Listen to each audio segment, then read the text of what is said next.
We are at St. Mary's Church in Henlow, and this is the home of our Mayflower ancestors, John Tilley, Joan Hurst, Elizabeth Tilley, Henry Samson, and Humility Cooper, and their ancestors as well.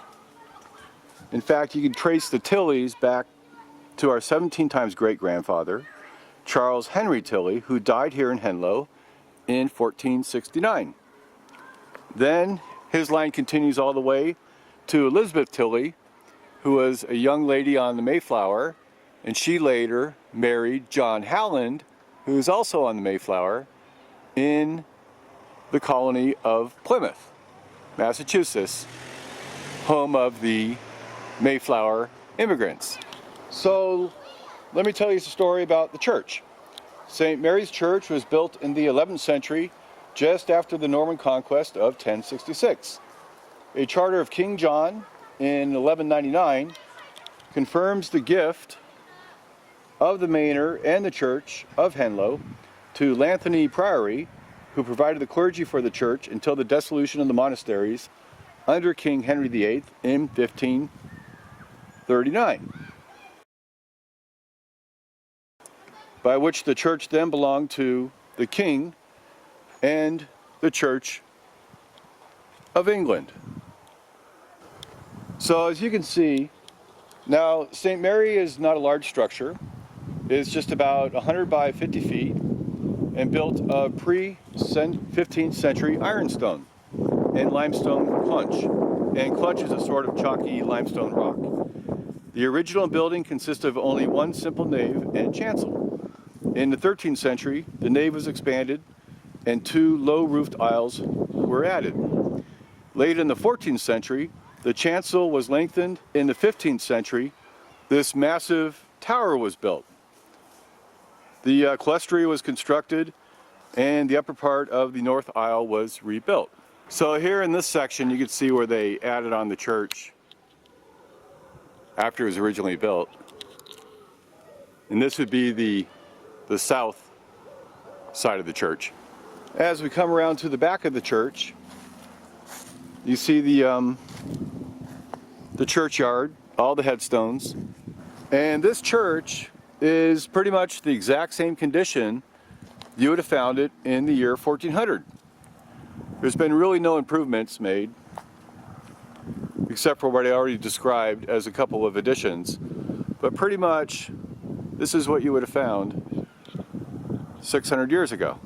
So this lady here walking, she's a descendant of the Tilleys and John Halland and the Chipmans and the rest of the gang. So let me tell you about the Tilleys.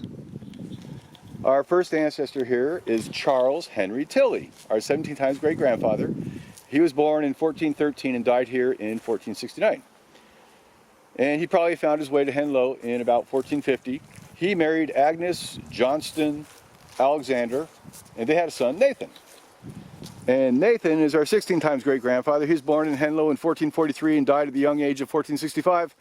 In the same year, his son Henry was born. And Henry Tilley is our 15 times great-grandfather.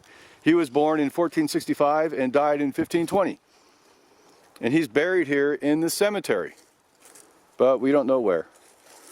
And Henry was a yeoman. He owned his own barley farm. He married Joan Smallacombe, and they had a son, Thomas. And Thomas Tilley is our 14 times great-grandfather. He was born about 1490 and died in 1556. And like his father, Thomas was also a yeoman and a barley farmer. And he's also buried in this churchyard, but we're not going to find him. He married Margaret Cunliffe, and they had a son, William. And William Tilley is our 13 times great-grandfather. He was born in 1515 and died in 1578.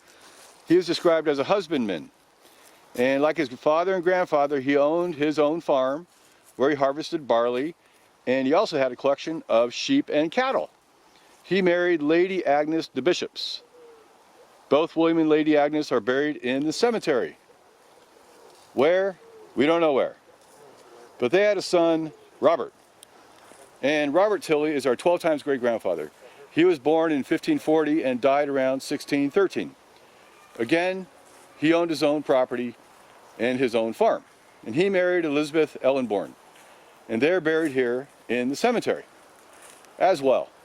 And Robert and Elizabeth had 8 children, including their son John. And John Tilley is our 11 times great-grandfather. He was born here in 1571 and baptized in the church right here. And their daughter Elizabeth is our 10 times great-grandmother, who was also baptized here in 1607. And Elizabeth, of course, headed over on the Mayflower with her parents, and Elizabeth later on married John Halland.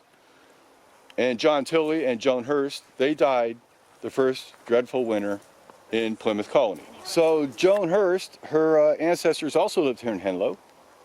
First we have Henry Hurst, is our 13 times great-grandfather. He was born here in 1504 in Henlow, and he was the son of Sir Edward Hurst and Lady Alice Swift. And Henry is likely married a lady named Agnes Dalton, and they had a son, William. So William Hurst is our 12 times great-grandfather. He was born here in 1530 and died in 1569 in Henlow. And he married Rose, and he had a daughter, Joan, who married John Tilley and found her way to America on the Mayflower. So in the village of Henlow, we also find our Samson ancestors. So alongside Robert Tilley, our 12 times great-grandfather, we have our 12 times great-grandfather, James Samson. And he was born here in 1549 and died in 1589, both in Henlow. We don't know his parents, but he married a lady named Joan, and they had a son, James Jr.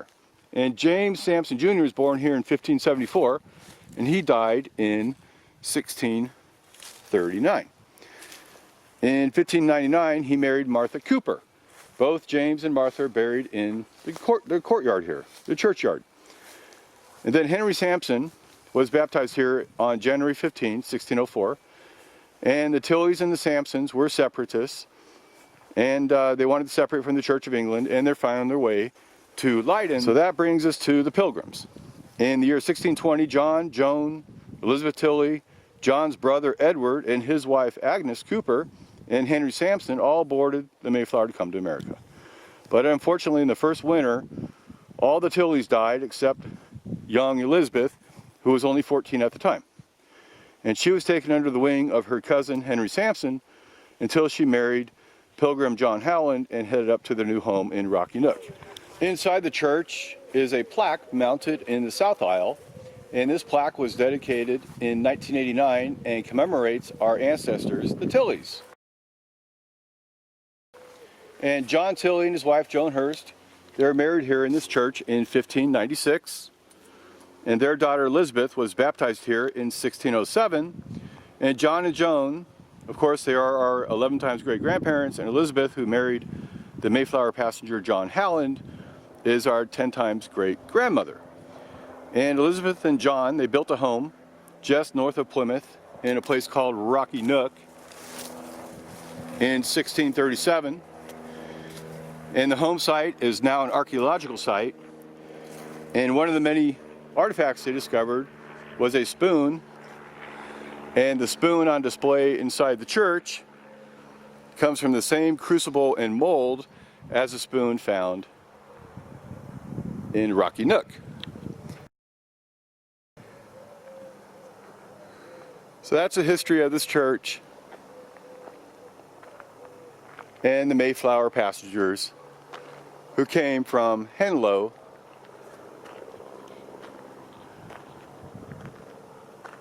outside of London, England.